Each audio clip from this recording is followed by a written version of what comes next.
an energy truce between Ukraine and Russia, territorial concessions from Kyiv. European representatives were involved in the negotiations, not just Americans, and the Ukrainian negotiating delegation is internally divided into the Kirilo Budanov group and the Andriy Yermak group. These are the initial results of the negotiations between the Ukrainian, American, and Russian delegations, which are taking place today in Geneva. At the same time, more and more experts are convinced that these negotiations will not yield any results at all, and therefore the war is unlikely to end this year. And here the parties disagree on what should be discussed first. The Russians say that the issue of territories needs to be discussed, while Ukraine says that the issues of an energy truce, prisoner exchange, and so on should be discussed. Meanwhile, last night, Ukraine attacked a critical facility deep inside Russia. In particular, the drones flew 1,600 kilometers. Before that, the Russians attacked civilian targets in peaceful Ukrainian cities. So in this episode, let's sum up the initial results of the negotiations and discuss what was happening in the background. Well, let's try to make some early predictions. I won't waste any time here, let's get straight to the point. My name is Pechiy, let's discuss this topic together. But before we start, I ask you to subscribe to this channel, like the video, leave any comment, and be sure to subscribe to my Telegram channel, Pechiy News. The link to it is in the description of this video. There we post breaking news as soon as it comes in. So today, February 17, a new round of trilateral talks between Ukraine, Russia, and the United States is taking place in Geneva, although we can already call them not trilateral but quadrilateral. I'll explain why a bit later. And today, the Secretary of the National Security and Defense Council of Ukraine and head of the Ukrainian negotiating delegation, Rustem Umerov, stated that the parties are discussing security and humanitarian issues. Next is his quote: "We are working constructively, focused, and without unnecessary expectations. Our goal is to advance as much as possible those decisions that can bring about a lasting peace." I should note right away that this is the first such meeting on a European platform since the start of Russia's full-scale war against Ukraine. Before this, the Russians were not allowed there, and all previous trilateral negotiations took place in Turkey, Saudi Arabia, and the United Arab Emirates. In addition to Witkow and Kushner, advisors to Donald Trump, the American delegation is also represented by the Supreme Commander of the United Armed Forces of NATO in Europe, Alexis Grinkovich, and the United States Secretary of the Army, Dan Drige. By the way, this indicates that issues of security, ceasefire, truce, monitoring, and disengagement of forces are being discussed again. It is also important to note that France, Germany, Italy, and Britain have sent their representatives to Geneva for the negotiations. And now the national security advisors of these countries are monitoring the negotiations and are expected to meet with the delegations of Ukraine and the United States a little later. The point is, Europe is trying to assert its independence. And now there are insider reports that European representatives were actually present at this negotiating table.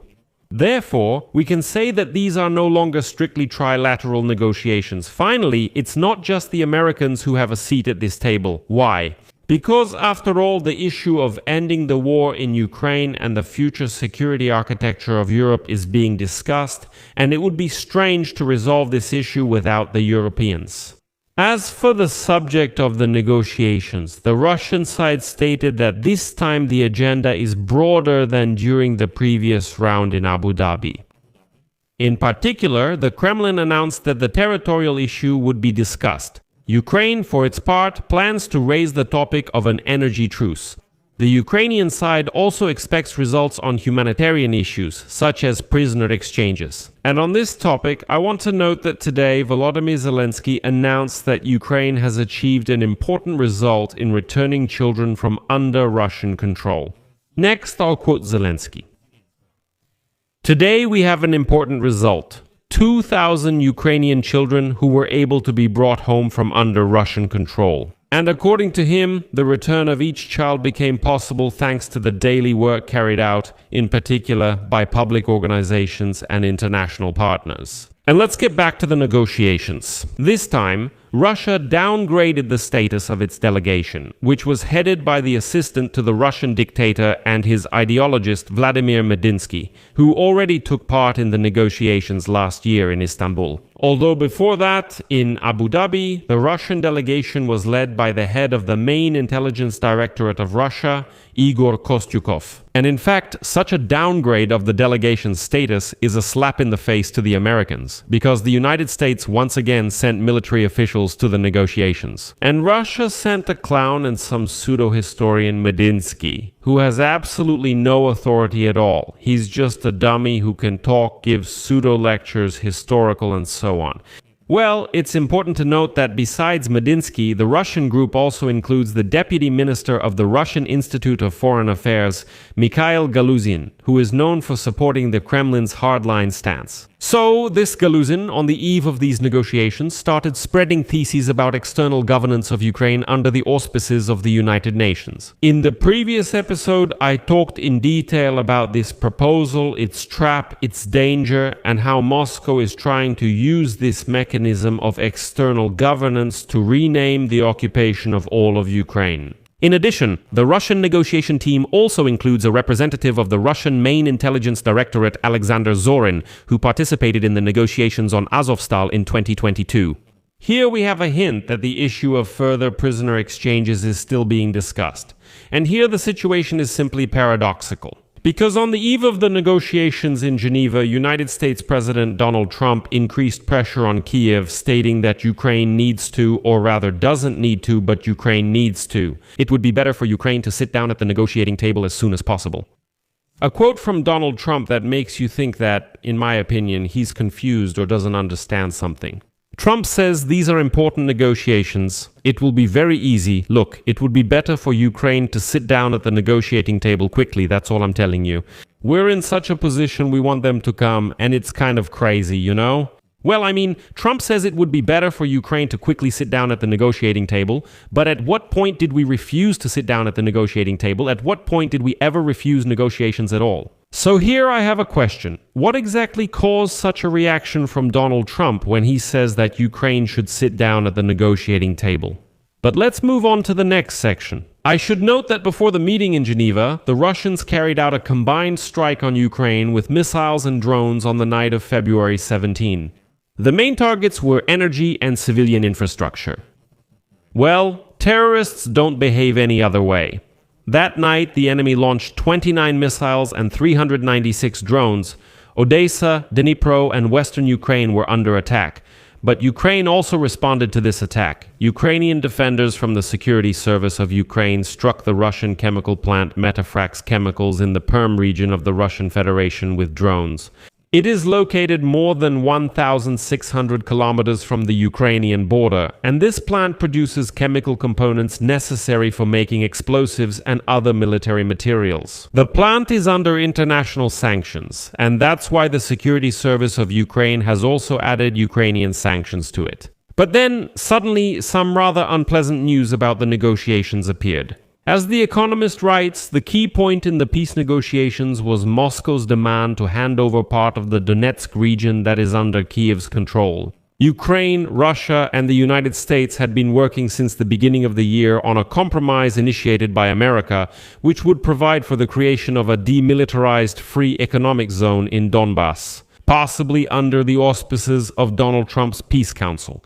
And further, quoting The Economist, most likely such a scenario will not pass the scrutiny of American law, especially if it requires de facto recognition of the Russian occupation.